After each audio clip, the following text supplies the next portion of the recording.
I've seen things you people wouldn't believe.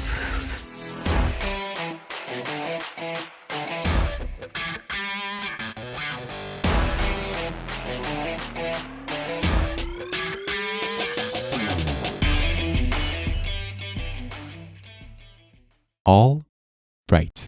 Welcome back, everyone, to episode number 57, I believe, of the Best Thing We've Seen podcast. My name is Flo. And I'm Gabe. How are you? I'm okay, man. Is 57 right?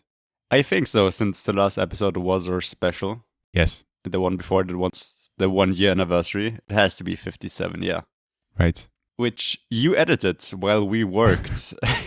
And I'm quite impressed by that because I wouldn't have had the strength or just the will to Motivation. do it. Yeah, I mean, as we talked about, I think 2 episodes ago, I don't think we mentioned it on the special episode, that we worked together like we did last year. We always in March, we work at a convention, I think we called it last time. Mm-hmm.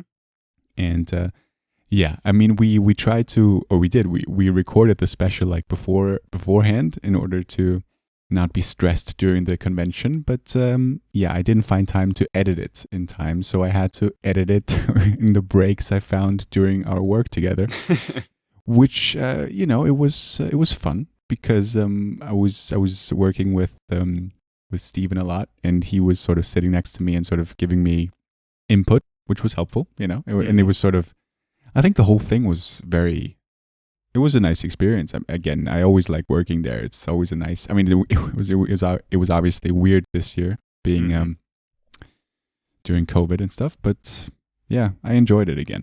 I don't know. How about you? I mean, it's just great people every year there, Yeah, and beautiful people. You want to elaborate? No, I was just saying, there's a lot of beautiful people there. Okay. Yeah, I mean, it was fun. It was nice to see some people again, and I think they did it in quite a smart way. I mean, if you have to do a convention right now, they did it pretty much exclusively online, and we all got tested regularly and all wore masks. So, yeah, I mean, It was a nice experience. It was fun to do something else once again and to see those people which you usually see like once a year, except for, you and Steven. Right. And I mean, it was also nice to have you there so that I could show you, or you helped me a lot, as well with the intro and with the cover design. So it was, yeah, when I had time. Yeah, it was a good collaboration, and I think it turned out okay for for what it was. Yeah, I mean, once this is our full-time job and we have an office, we can do this every week. We can delegate. Yeah, we won't have to do anything. That would be great. Yeah. Yeah. That power. Yeah. Anyway, I mean, did you get the chance to watch a lot? I mean, we did have 2 weeks instead of 1 week to watch stuff just because it was a special. Yeah. But did you get a chance to watch a lot? I mean, we did work quite a bit, and I don't know. Yeah. Yeah. It's not always easy not. to do something new. Okay. Yeah, absolutely not. It's always that with the special episodes. We're always like the first episode after a special episode. It's always like recapping the last 2 weeks. Yeah. But the first week of those 2 weeks is always just watching everything for the special. Yeah. I'm never watching new things in that week leading up to the special. So I thought, for example, also, how to pronounce this? Raya, Raya, I think. And the Last Dragon, is that what it's called? Yeah. I thought this would be sort of a shoe-in for our picks, and I also thought it was going to be included in Disney Plus. But I don't want to pay, what is it, $22? Yeah, it's $30 and it's, I think, 22 euros in Europe, which just sucks. I mean, because it's premium access, it just means that you get to watch it 3 months earlier, and to do that for $22 is so ridiculous. We can watch it in 3 months. Yeah, I think it comes out on June 10th. Jesus. Yeah. You have connections at Disney. What's going on there? You got... don't you have a deal for us or something? Dude, I wish. But, my fan meter has kind of gone down with this because I was so looking forward to this movie. But I don't know. That's just a ridiculous price. I mean, come on. Yeah. It reminds me of Mulan. Wasn't that also like $22? Yeah, I think that was the same thing. And I'm actually surprised that they didn't do this with Soul, because that seems like the big release, right? Yeah, it's a nice thing to do, Yeah, They felt true. nice. For But once. yeah, for once. But you made the good point that if you like share it with 2 or 3 people, it's sort of affordable. Yeah, then it's alright. I might do that before June 10th, just because I was so looking forward to this movie, because I think just the design looks amazing. And Yeah. I mean, it's got Aquafina in there, and I think she's a funny person. That sounded more condescending, I think, than you meant it. Yeah, I think She's a funny person. she's a great actress, and I think she has a great potential for comedic roles, which she has done quite a few of, right? Yeah, for sure. So I don't know what your pick is going to be, obviously, but I'm just going to ask you: is it WandaVision? I was asking myself the same question like 5 minutes ago. I don't think it is. No. I feel like, I mean, we're still working out the kinks of this show, but I feel like we should have picked it when we talked about it, like when the first 3 episodes dropped. Yeah, it would have been my pick then. I Yeah, guess, as for well. sure. Yeah. And it feels weird to now go like, my pick of the week is something that we already sort of talked about 5 weeks ago or something. But also, like, the ending didn't really blow me away by any means, so I wasn't going to pick it after all. Because I really enjoyed the show, but the ending sort of let me down. We watched that together as well, which was fun. But yeah, I expected more. So I'm kind of like, I don't know, it feels like the whole show is now, it's got this bit of a, you know, whenever I think about it now, it's like Game of Thrones in a way. You know, you just think about the ending and it's like, what could have been, but it wasn't. Yeah. I mean, the ending is just one of the biggest and most important parts of a show that can ruin everything. Just like you said with Game of Thrones. I mean, everybody loved that show to pieces, and now I barely hear anyone mention it because, everybody's just over it, and it's just a Marvel problem. I think they have, which they also did with WandaVision. Instead of finding a great ending, they just set up the next movie, and I don't know, it just didn't feel right, you know? Do you think that's a Marvel issue? Like, you had that issue on certain movies?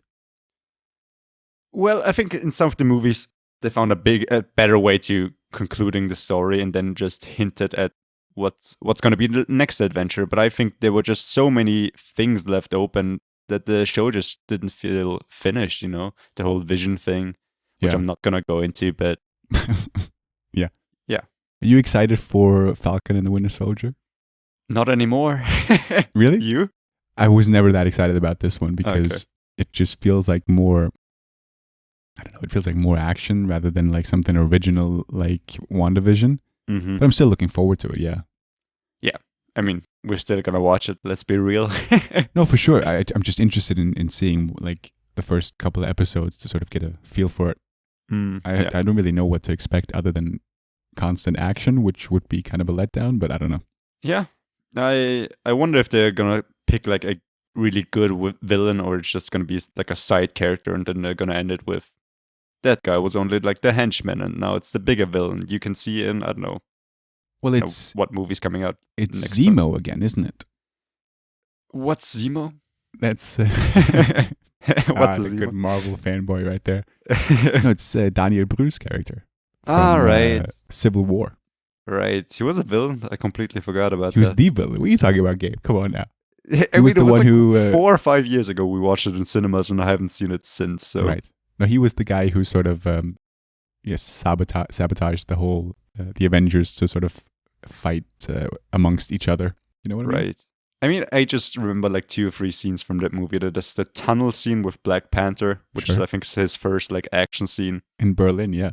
Yeah, and then the big airport scene, which is I think one of the most iconic Marvel scenes now. Yeah. And I love that movie. That movie. I gotta rewatch it. Yeah. Right. So it's not your pick, WandaVision. It's not my pick. Interesting. I would have loved to have it as my pick, but you know. Yeah. Well, I think it's my turn to start this week. Why don't you tell everyone how this regular episode works, and then I'll start with some honorables, because I think now we already talked about WandaVision. I have one honorable. Alrighty. So this show is once again a regular episode. Welcome back. Here we talk about the best thing that we've seen all week. Anything from a TV show, YouTube video, to a movie, of course. And yeah, Flo's gonna start us off with a couple of honorable mentions, and then maybe some honorable mentions from me, and then we're gonna get into the picks of the best thing that we've seen all week. And as always, we have no idea what the other person's picks are going to be. And I really have zero idea this week. Yeah. I mean, yeah.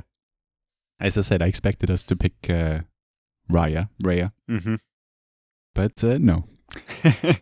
So we talked about we talked about my love of Fincher, I think, multiple times. Mm-hmm. Have you seen his new movie? No, I'm just kidding. No, we talked about Mank, which was, I think it came out in November, December, something around that time. I think so, yeah. And unfortunately, I didn't really love it as much as I wanted to.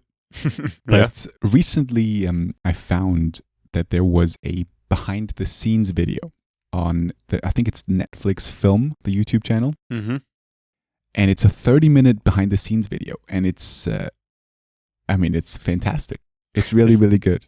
Is it also in black and white? It is. Okay. And it's also, it also features like everyone is interviewed, obviously Fincher and the whole crew, but they're all interviewed over Zoom. So it's unfortunately, like, I still don't understand how these big production companies can't afford good cameras and stuff, because it just looks bad and the audio quality is horrible. Mm-hmm. But it's just, it's got Fincher, the director, it's got the cinematographer, it's got the casting director, it's got the composers, it's got like all the main crew sort of talking about the making of the film, and also the actors, of course, Gary Oldman, Amanda Seyfried and stuff, and everyone else too. But it's so fascinating to see them talk. I think it's more fascinating the way they created the movie than the actual movie is itself. It's just amazing what they went through. I mean, Fincher is notorious for like being a perfectionist, but then once you hear them all talk about what they went through, it's ridiculous. And some things that I didn't even think about, like it matters what kind of color they wear so that it looks good once they turn into black and white. Yeah, sure. Yeah. And they were like talking about like they had to wear like aubergine color, I think it was, or whatever, and because that looked particularly good in that lighting once they turned into black and white. It's ridiculous. I mean, just think about it. Yeah. And also, like, one thing that blew my mind is they shot, or the post-production was during COVID times. And I mean, the movie is scored by Trent Reznor and Atticus Ross, my favorite composers, but they composed obviously a more fitting score for that time period. They couldn't go like all out synth like they usually do. So they had to like record an orchestra, but they couldn't because of COVID. So they sent like audio equipment to every single person who was in that orchestra, and they recorded themselves alone, and then they put it all together in post. Shit. And it sounds incredible. I mean, they even like, obviously we listened to the whole final thing, and you wouldn't know that they didn't record it in the same room, but even like Atticus Ross said, he was like amazed as to how well it actually sounded. Yeah, I mean, everybody has to keep the same tempo without knowing what the other person is going to play. Right. I think they messed with that a little bit in post. I guess, sort of, matched it up. But another thing is like I think I talked about this on the episode where we talked about Mank, because they wanted to like get the audio like very, very similar to how it was back in the old days. And they even like, once they did the whole thing, Fincher had the idea of like playing the movie in an empty theater and sort of putting a microphone in the room to record the entire movie and to capture the reverb of the room. And then they put that whole audio track up like on top of the original audio track. I mean, who comes up with this idea? It's ridiculous. Shit. I mean, that's why he's a great director. It's insane. I've like over the last couple of days, I've rewatched some of the old like behind the scenes of like Fight Club and everything, and it's just, this dude knows everything he wants, like to an inch.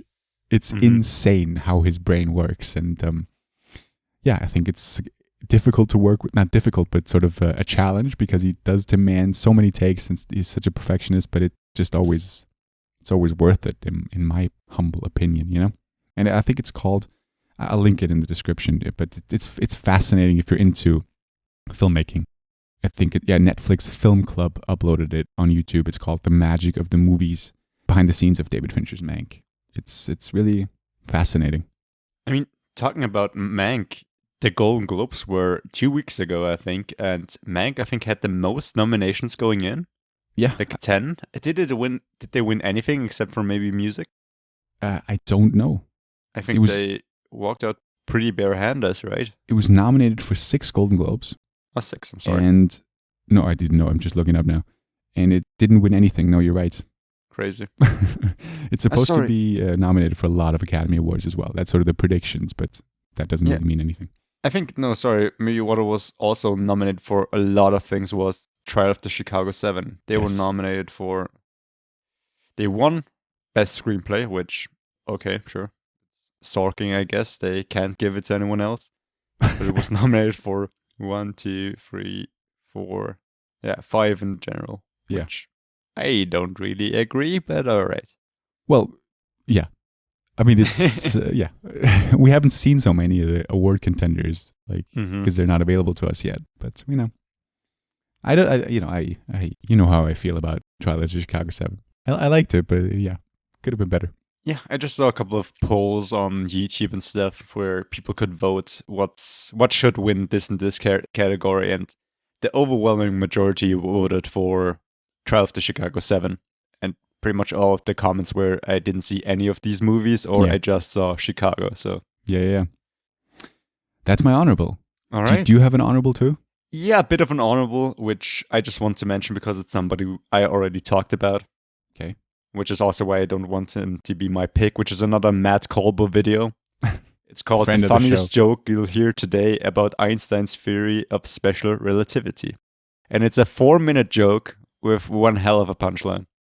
That's all I got to say about it. Watch it.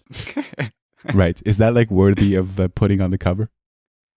I think he's already been on the cover, I think. Yeah.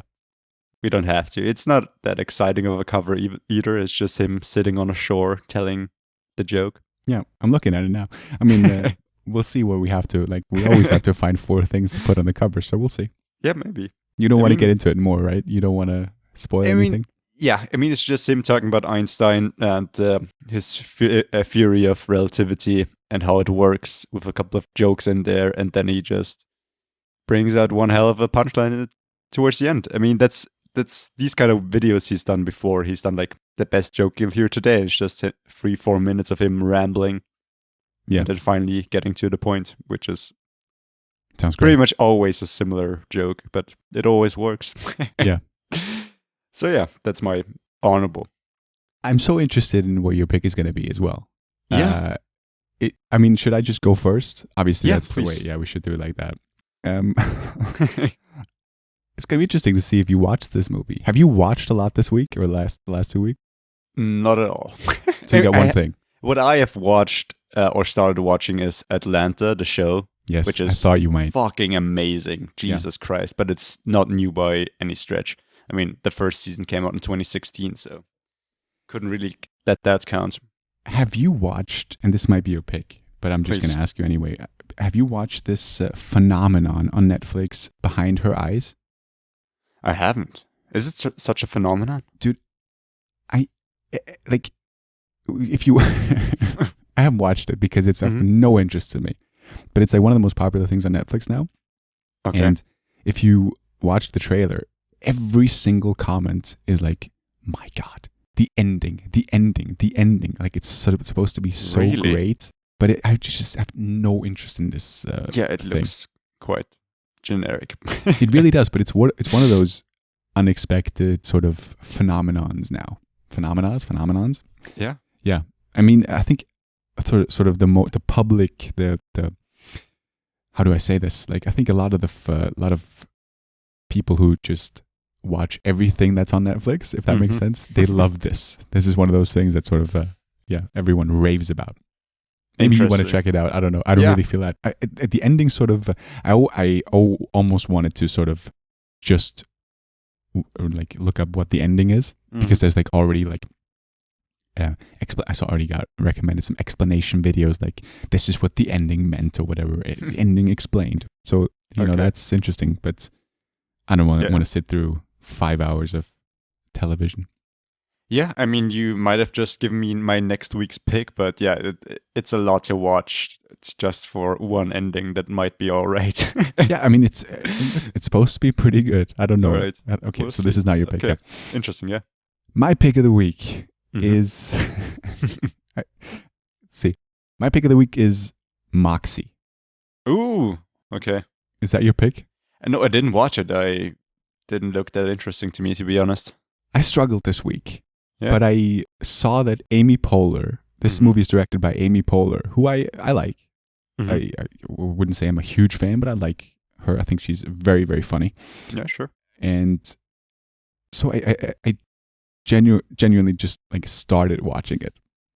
And do you know what this is about? I think so. It's actually something that I saw like the trailer or preview for on Netflix. Yeah. And then I decided it wasn't of any interest. It's about a young girl, I guess, discovering like the old punk stuff from her mom and then also becoming Starting a bit of a revolution. rebel. Yeah. Yeah, okay. It's less like punky Okay. like than it seems. It's more like she's starting to it is a very feminist movie. Is that Oh, Jesus. is that an adjective? A feminist movie? It's pro-feminist, I guess. It is. It's very like sort of her trying to start a revolution at her school, basically, like because the school is like a generic high school that sort of ranks people upon their like on their looks and are just very demeaning to a lot of people, and she sort of wants to rebel against that. And it sounds very, very, I don't know, maybe generic or whatever, and it kind of is too, but for whatever reason I've kept watching it. So let's run a little clip of it. Hey Mom, what do 16-year-olds care about? When I was 16, all I cared about was smashing the patriarchy and burning it all down. Oh my God. Girls constitute a revolution. Did you hear rankings are already starting? Emma Cunningham's just gonna get ranked most bangable for the second year in a row. Kiera Pascal for best ass. Caitlin Price will take best rap. It's so nice not to be on anyone's radar. Totally.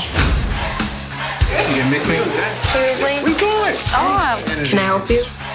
I don't know, can you? He's bothering you. He's harassing me. If you use that word, that means I have to do a bunch of stuff.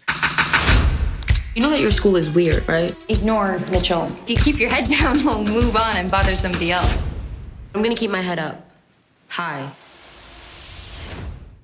All right. Yeah, it's interesting because I also watched like a review of this movie after I finished it because I wanted to see what the public thought of this, or like what this one person thought of this, basically. And he made some very good points. I mean, I want to start off with one thing. There's this one character. I don't even know where to begin. So the villain of the movie is Arnold Schwarzenegger's son, right? Okay. Patrick Schwarzenegger. Yeah. He plays the villain of the movie. He's the jock. He's the football guy who... Isn't he like close to 30? No, he's like... I think he's in his early 20s playing a 16-year-old or whatever, but it's believable. There's a lot of actors in this, as there usually is in these high school comedies. They're like much older than they're supposed to be, but it kind of works. Yeah, he's actually 27, you're right. Okay. But it's, it's believable to some extent. Sure. And it's... I don't even know sort of where to begin. It really is like Amy Poehler plays... I'm all over the place. I apologize. So the main actress is, she's called Hadley Robinson, I believe. Right? Actress or her character? Okay. Hadley or Hadley, I think Hadley Robinson. Mm-hmm. And her mother is played by Amy Poehler, who's also the director. And she sort of gets inspired because she finds the old like notebooks of her mom one day. And she sort of then, which features the word Moxie, which I already forgot what it meant. It's like someone brave or something like that. Yeah. You got Moxie, kid. Yeah, is that what it is? Yeah, I mean, I've heard that quite a bit, that phrase in movies. Yeah. And then she sort of prints out these sort of flyers and hands them out at school, but she's anonymous. She doesn't want to be known that she's the one who starts the whole thing. But through those flyers, a lot of girls come together and sort of start this group called Moxie Mm-hmm. to sort of rebel against the patriarchy. Mm-hmm. And also one thing which is just fantastic, because we talked about it last week, the what is the term, not headmistress, headmaster of the school, is played by Marcia Gay Harden, who you Help talked me about. out. Well, she's in Miller's Crossing. She's the Right. and I even talked about like Okay. she's in a lot of things, and you were like, I couldn't picture her. Like Mhm. yeah, and then she shows up in a 2021 release. There she is. Interesting. Okay. Yeah, I still don't know how to pronounce her first name. I'm hoping it's correct. And she's the sort of she doesn't give a shit basically, because all of the accusations because Patrick Schwarzenegger, he bullies a new student, and she sort of goes to the principal. There it is. That's the word. She goes to the principal, and she's just like, no, because she's obviously on the side of the hero of the school. You know, she sides with him. He's the jock. You can't like punish that guy. You know, he's just you know, it's just stupid. Blah blah blah blah. She just sort of throws it away, the accusations basically. Okay. So she's a little bit of a bitch, you know. One of my favorite characters, and this is where the reviewer that I watched, we sort of kind of differ here. There's a character called Seth, right? Mm-hmm. He was also in Booksmart, the actor. I looked this up in a smaller role, Okay. but I knew his face from somewhere, so I looked it up. He was in Booksmart. So he's the love interest of the main character, right? And it instantly reminded me of Never, Rarely, Sometimes, Always, because we had this discussion afterwards where I felt like every single male in that movie was portrayed to be an asshole, Mm-hmm. right? Yeah. You remember yeah. this discussion? I remember, yeah. And that is sort of also the case in Moxie. But then there's Seth. The reviewer was like, this character is literally like the perfect human being. And he also described him as like the most boring character because he's got like no flaws. Mm-hmm. But I feel like there are people like this in the world, right? There's got to be some good people. And it felt sort of, yeah, come on now.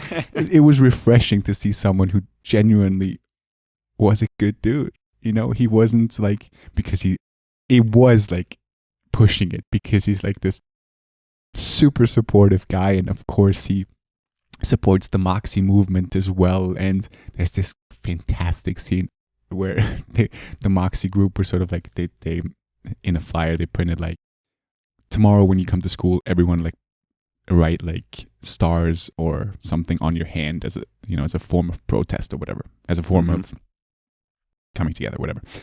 And so a few girls sort of do it, and they like look at each other's hands when they go into school to see like who did it. Mm-hmm. And then there's this great scene where they're like, they have to hand in their cell phone when they enter the classroom. There's like a thing on the wall they put their cell phones in. Mm-hmm. And so two friends meet up, the main character and one of her best friends, and they just put their phone in there, and they notice that they put stars on their hands. And there's this great shot of like a slow motion shot of Seth coming in, just throwing his phone in there and just obviously revealing that he has put stars on there too. And they both look at each other once he's gone and go like, that's hot. I liked it. So, I mean, it's really that. It's a generic ass movie about an important subject though. It really is. Sure, yeah. And I felt like there's a lot of great scenes in there that elevated this from being mediocre. But then again, I have to say, and the guy made a good point as well, a lot of things just go well in that movie. I mean, there's a bit of conflict towards the end, as you expect, but a lot of things go well. And a lot of things are not, are supposed to be not twists, but reveals that I saw coming from miles away. If that makes sense. Yeah. So I think it's fun. It's a fun watch. It's got good performances. And Ike Barinholtz, if you know his name, he was in Blockers. He plays the teacher, and I thought he was extremely funny. It's always the teachers in these high school movies that sort of stand out if they're good. And he did. He was very good. Yeah, cool. I mean, I guess they can get like the funner comedians to be in those movies as teachers. Yeah, for sure. But I mean, I wasn't that interested in the movie. What kind of awakened my interest a little is to see it was directed by Amy Poehler, as you mentioned. But yeah, I don't know. I might give it a shot now, but I think yeah, I don't know. I thought you might have watched this, and I had no idea what you thought of it. I have no idea if you like this movie or not. It also stars Catherine Langford's sister, which she's the one in 13 Reasons Why, Catherine Langford. So apparently she has a younger sister who is way more famous than her. What? Yep. I think Okay. she's like an Instagram influencer. Oh, Jesus. Okay. Yeah. I didn't know that, but she's apparently a big pull for this movie because a lot of her fans are watching this movie because of her. She's called Josephine Langford, but she has such a small part in this movie. But hey, I mean, apparently a lot of like famous young people are in this movie, and they're sort of like they're what's interesting to a lot of people, so they want to check it out because they're in it, you know, which is a smart thing to do. I mean, I didn't know any of them, but a lot of people do. So. It seems like a movie that just isn't for my, or I guess our age group. Dude, it is not for us in any way. In any way. Yeah, I think this is. Yeah, I don't want to say who it's for, but I think it's pretty obviously not like aimed towards us necessarily. Not to say that we shouldn't watch it. I mean, it educates us too. Yeah, kind of enjoyed it, so I did. Fair enough. It also stars Clark Gregg. Do you remember him? He's in the MCU. He's in Agents Who of S.H.I.E.L.D. isn't? No, who is he? He's Coulson. He's this guy who works for S.H.I.E.L.D. You know him 100% when you see him. And he's got a great part too. I do enjoy Marvel, but I have the feeling everybody knows more about the universe than I do. Well, if you don't know who Zemo is, I think that's a good shout, yeah. Yeah. But I think do it's know fair. who I that think Thanos guy is. Yeah. yeah. He was that orange guy, right? Exactly. Yeah. Yeah, that's my pick. It was a weird week, but I did enjoy it. I mean, there's a scene where they went on a date to a funeral home. I mean, what is going on? There's this great letterbox comment where it's like, well, it's Seth sort of taking the main character to a date, and he was like, I want to show you a place. And he drives her to a funeral home. And like the letterbox comment is like, if someone asks me to go to a funeral home, I'm running. Fair enough, yeah. Yeah. That's it. That's it. Yeah. That's all I got. Interesting. I wouldn't have guessed that you would watch that movie, but shows what I know. Well, it was a necessity pick, but it Sure. You know, I gave it a shot, and it worked out. I mean, you could have stayed with Wanda. I could have. Yeah, I mean, it's difficult, once again, as we already mentioned, to judge it by what it was or how it ended, but... Yeah. What do you got? Right. Yeah, I have a bit of a weird one this week. My pick is not... There's a new show on Netflix called Age of Samurai Battle for Japan. It's a docu-series, 6 episodes long, about one of the most iconic times in Japanese history, when there was a big civil war and the whole country kind of was split into different factions, and then some people finally united the country and brought peace to Japan, and that's how kind of Japan stayed for 250 years. And it's a very interesting time, and I love Japanese history, especially that time. I think it's a very niche interest of mine, but I absolutely adore Japanese history. Yeah. And so there was a docu-series coming out, and I was very excited to kind of see something. Then I saw the trailer, and I was like, that doesn't look great, right? You watched the trailer? Yeah, I watched the trailer. I mean, it's like documentary. I mean, Still? I already knew how it would end. I already knew the whole story of the Sengoku Jidai, but probably just butchered the word. But so I watched the first 2 episodes, and I was not amused. It looks not amused. It looks terrible.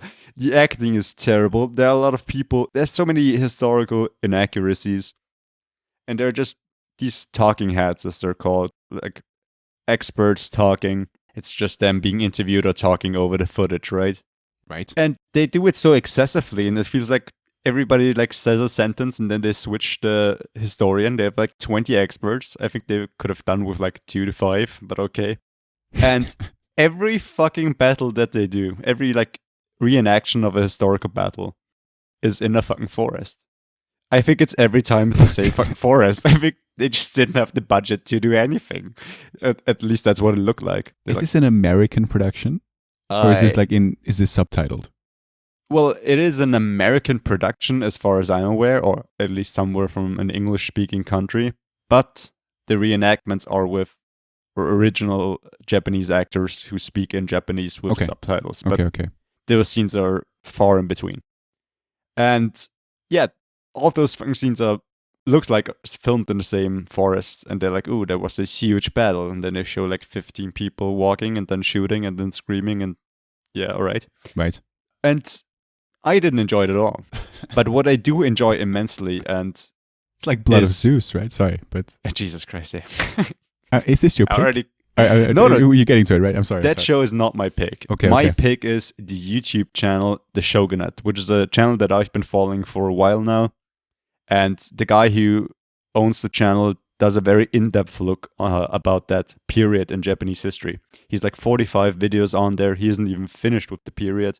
And each video is like 15 to like 20 minutes long. And he goes very much in-depth and explains all the historical people and events, etc. Right. And he did a review of this show. And this is my pick just because it's, I think, an important question that he asks. And that is, do you make it a bit historically inaccurate, but therefore like draw people in, make the samurais look like typical samurais with their katana swords drawn and screaming and fighting as if they were in an anime? Or do you make it more historically accurate, but then kind of risk that less people are interested? Okay. And I think he makes a fair point, and I totally agree. That's not how those shows should be made, and that the words of the historians are just so twisted, and then make things into historical facts, which they absolutely aren't. And I think if you do it that way, it just paints a completely different picture. And if you kind of support those kinds of shows, those shows are getting made and not actual documentaries. I mean, if you want to, that's what I hate about documentaries. They're so inaccurate most of the time, but they come across as fact just because they have the title documentary. Right. So yeah, check that video out. That's by The Shogunate, the channel is called. And I think it's just an interesting point about those docuseries, which I think there are just so many coming out all the time about different topics, especially if it's like, I don't know, Middle Ages or something. It's so easy to be historically incorrect and just further spread inaccuracies and rumors and myths more than facts. And yeah. But surely you have to have seen the show in order to watch the review, no? I've seen the first 2 episodes and that was enough. And then he kind of showed more footage and explained why that is wrong. Right. What actually happened and probably why they got things wrong. And the historians do say accurate stuff pretty much, but then it's gonna get edited down, and then there's a scene where one guy kills another huge guy, and that guy was blah blah blah, the guy who united Japan, which is just not true. He never killed that dude. He was more I think his original title was a sandal bearer at first, and then they make him out to be this big warrior. It's just, I don't know. I don't know. I hate that. And I think it's just so great that somebody just picks that apart and shows why that is wrong and how those documentaries should be made. So can we show a clip of this? I think we could show a clip of Age of Samurai, I guess. Right. I don't know if we can show a clip of the YouTube video or how that would work, but just so you can get a feeling of the show and what it is about. I mean, it's a Netflix thing. I think we can show the things. Yes. Show a clip. So yeah, this is Age of Samurai Battle for Japan. 1551. Japan is in chaos. Anarchy reigns as heavily armed warlords fight for power and territory.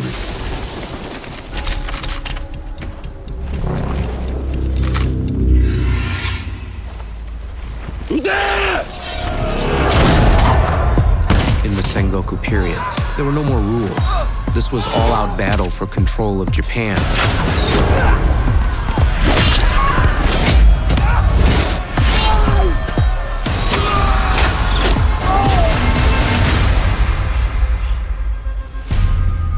You have the men who are going to shape the destiny of Japan coming together. All right. So I don't know how it comes across just from the audio. I mean, you can check out the show, sure.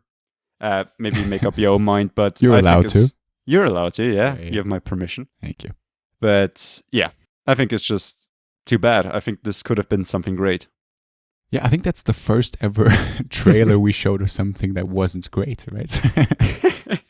I don't know. Well, surely We like had some okay picks where we Right, we right. didn't have anything else. sure, but I still always like enjoyed them a little bit, you know. I I guess never yeah. had to fake enjoyment for a pick so far in the last 57 episodes, so Fair enough. 56 or so. But yeah, I mean that's my pick. I mean it's a bit of a weird one.